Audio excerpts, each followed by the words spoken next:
नमस्कार, आप देख रहे हैं राष्ट्र टीवी और मैं हूं आपके साथ अक्षय ठाकुर।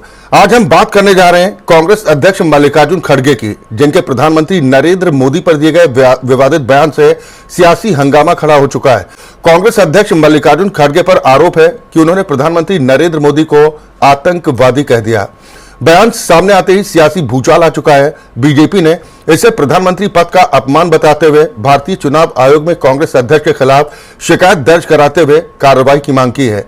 तो उधर एक और बयानवीर नेता हैं सांसद पप्पू यादव, जिन्होंने महिलाओं को लेकर इस तरह की अमर्यादित भाषा का इस्तेमाल किया। यहाँ तो विषय गंभीर है और सवाल इस बात को लेकर है कि क्या इस तरह की बदजुबानी की राजनीति में कोई जगह होनी चाहिए। आज हम इसी पर चर्चा करेंगे। कुछ खास मेहमान हमारे साथ जुड़ चुके हैं। मेरे साथ कांग्रेस का पक्ष रखने के लिए पार्टी के प्रवक्ता जगदीप सिंह जी हमारे साथ शामिल हैं। जगदीप जी, बहुत स्वागत है आपका। डॉक्टर आशीष हांडा साहब हैं, आप प्रवक्ता भारतीय जनता पार्टी हैं। डॉक्टर साहब, आपका भी बहुत स्वागत। और दिनेश सिंह गेट साहब हैं, आप जाने माने राजनीतिक विश्लेषक हैं। गेट साहब, आपका भी बहुत स्वागत है। शुरुआत जी आपको, मेरे आदरणीय को पैनलिस्ट को और आपके चैनल के सभी प्यारे प्यारे दर्शकों को मेरे यानी डॉक्टर आशीष का प्यार भरा नमस्कार। क्या है अक्षय भाई, हमने अक्सर ये सुना है कि hard words represent a weak cause. तो ये जो गाली गलौज और जो अपशब्द जिस तरह के इस्तेमाल किए जाते हैं मोदी जी के खिलाफ, ये क्यों किए जाते हैं हमें बताने की जरूरत नहीं है, क्योंकि खिसियानी बिल्ली खंबा नोचे। अभी हार की झुंझलाहट कहीं ना कहीं किसी ना किसी रूप में निकालेंगे, कोई दिक्कत नहीं। लेकिन दिक्कत कब होती है?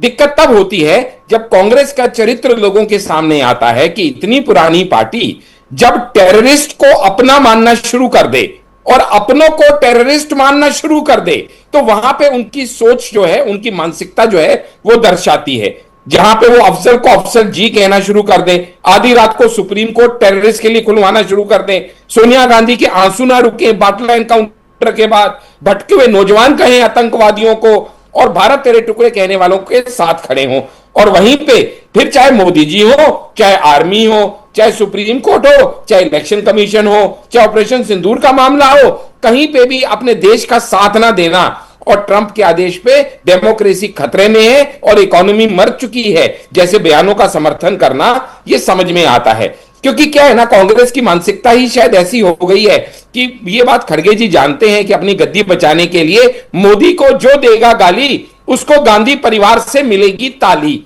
तो मोदी को गाली देना उनकी मजबूरी हो जाती है। लेकिन क्या है ना, हम हमेशा ये बात कहते हैं कि भाई पीएम के पद की गरिमा छोटी पड़ जाती है राजमाता की आज्ञा की महिमा के आगे।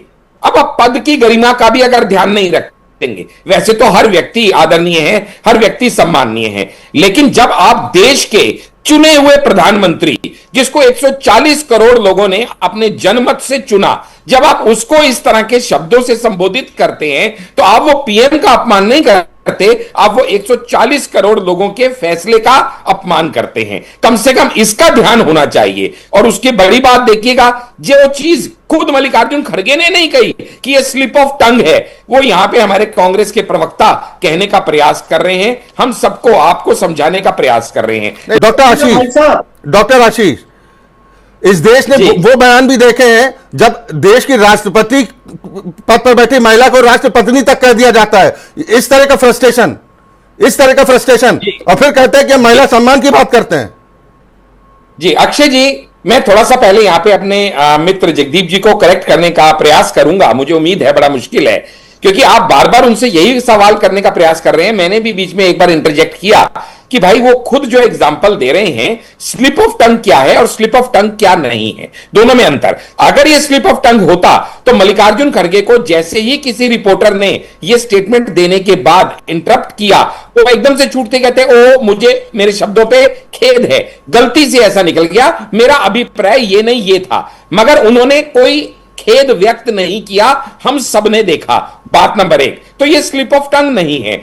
दूसरी बात, यहां पे जो हमारे मित्र हैं लर्नेड फ्रेंड जगदीप जी, वही एडिटर इन चीफ हो गए हैं। ऐसा लगता है कि वो डिसाइड करेंगे कि डिबेट का टॉपिक क्या है। आप डिसाइड नहीं करेंगे कि किस टॉपिक पे डिबेट करना है और किस पे नहीं करना है। वो सिर्फ डिबेट को अटकाएंगे, भटकाएंगे, लटकाएंगे। लेकिन यहां पे एक बात और समझने की है, कहते हैं कोई आदमी दूसरे को वो ही दे पाता है जो खुद उसके अंदर होता है। सूखा कुआं किसी की प्यास बुझा नहीं सकता। मल्लिकार्जुन खड़गे को आज तक कांग्रेस से सिर्फ अपमान मिला है। क्या हम भूल सकते हैं वो समय जब सोनिया गांधी खड़ी रहे और मल्लिकार्जुन खड़े हैं और सोनिया गांधी को बिठा दिया जाता है, राहुल गांधी को बिठा दिया जाता है, मल्लिकार्जुन खड़गे खड़े रहते हैं। प्रियंका वाड्रा का नॉमिनेशन होता है वायनाड में और कांग्रेस का अध्यक्ष बाहर खड़ा है, खिड़कियों से झांक रहा है, अंदर आने का प्रयास कर रहा है, उसको अंदर नहीं आने दिया जाता। क्या हम ये भूल सकते हैं? कोई नहीं भूल सकता। और इसीलिए जब बीजेपी इलेक्शन कमीशन के पास गई है और अंडर सेक्शन 175, 171 टू 174, 356(1) और भारतीय न्याय संहिता 2023 में कंप्लेंट लॉन्च की है, तो अब इनको भागना भारी पड़ रहा है। वरना सच तो यह है, यह पहली बार नहीं है। खुद अगर मल्लिकार्जुन खड़गे की बात करें तो रावण की तरह 100 सिर नवंबर 2022 में कहना, इससे मोदी झूठों के सरदार हैं कहना, जहरीले सांप कहना, यह तो मल्लिकार्जुन खड़गे की बात है। उसके अलावा तो 101 से ज्यादा गालियां हैं। मौत का सौदागर, खून की दलाली, गंदी नाली का कीड़ा, वायरस, नीच आदमी, रावण, सांप, बिच्छू, भस्मासुर, पता नहीं क्या क्या। इसलिए उन सब के ऊपर हम ना जाएं। कुल मिला के आप ये बात समझें तो ये इनकी हताशा, ये इनकी निराशा दिखाता है। जबकि इनकी मंदबुद्धि इनको समझानी चाहिए कि जब जब इन्होंने लोगों के जनमत का अपमान किया, मोदी को गाली दी, तब तब इन्होंने मोदी का फायदा कराया। राहुल गांधी तो हमारे ब्रांड एम्बेसडर हैं ही हैं। अगर मल्लिकार्जुन खड़गे भी हमें जिताने में अपने प्रयास करना चाहते हैं तो मोदी वो शख्स है जो शिकायत दर्ज कराने फिर क्यों गए? पत्थरों से ही अपनी कामयाबी और किला बना के बीजेपी का एक बड़ा डेलीगेशन शिकायत दर्ज कराने क्यों गया? और फिर जो मैंने इससे पहले भी सवाल किया था कि राजनीति हमाम है क्या? सब नंगे हैं, जिसको जब मौका मिले तब वो बोल दो। कुछ बयान जगदीप जी ने भी गिनाए, क्या उनका समर्थन किया जा सकता है? हो सकती है, दोनों पक्षों से होती हैं, लेकिन जहां पे एक सुनियोजित तरीके से, सोची समझे तरीके से, जानबूझ के कभी उनकी माताजी को गाली दी जाए, कभी उनकी जात को गाली दी जाए और बाद में क्या हुआ? बाद में माफिया मांगनी पड़ती है। अक्षय जी एक बात समझिएगा, यहां पे जगदीप जी ने आपने देखा रुदाली का पूरा रोल प्ले किया। रोना धोना, पिट स्यापा, विक्टिम कार्ड प्ले करना। मीडिया से इनको शिकायत है, इलेक्शन कमीशन से इनको शिकायत है, जुडिशरी जज से इनको शिकायत है, ईडी सीबीआई से इनको शिकायत है।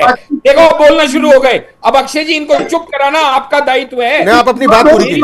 बोलेंगे तो फिर ये देख पाएंगे, रोते हुए आएंगे। इनको चुप कराइए अक्षय जी, अक्षय जी चुप कराइए जगदीप भाई। उन्होंने भी आपको धैर्य से सुना, उन्हें भी अपनी बात रख लेने दीजिए जी। देखिएगा तो यहां पे क्या है ना, इन्होंने किसी पे इतबार नहीं करना।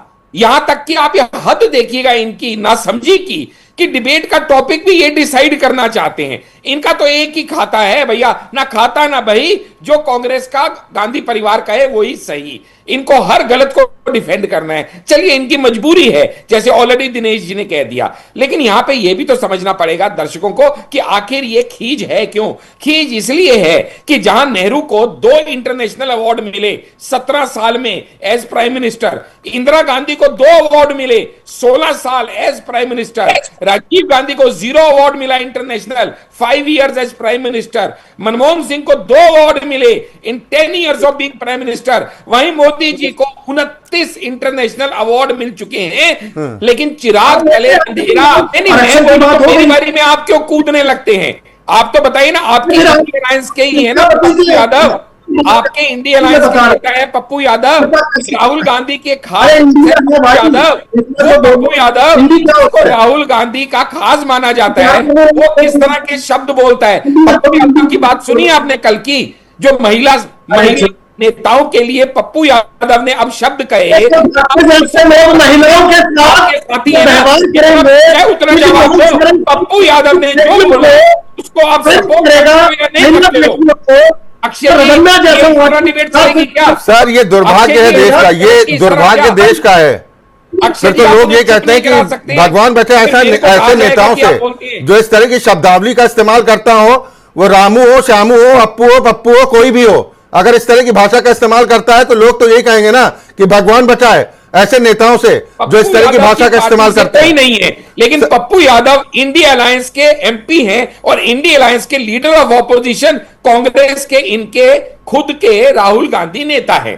तो ये इंडिया अलायंस के नेता से पूछ रहा हूं मैं कि इंडिया अलायंस का एक एमपी ऐसे शब्द ऐसे बोल रहा है, क्या चलिए आप ठीक है, इसका अब चर्चा के समर्थन समापन करते पे हैं? वक्त नहीं। बाबा 74 फीमेल यह एमपी सारे काम कानून से होंगे। आगे आगे 283 जब तक female कानून नहीं MP बनेगा वाले तब तक हैं। मानेंगे आज नहीं। की डेट में 390 एमएलए हैं फीमेल, जो 2041 ठीक, डॉक्टर, ठीक है, डॉक्टर, टाइम अप, उनके टाइम बारे अप। में ऐसे शब्द, शर्म आनी चाहिए आप। बहुत शुक्रिया आप सभी मेहमानों का इस चर्चा में शामिल होने के लिए।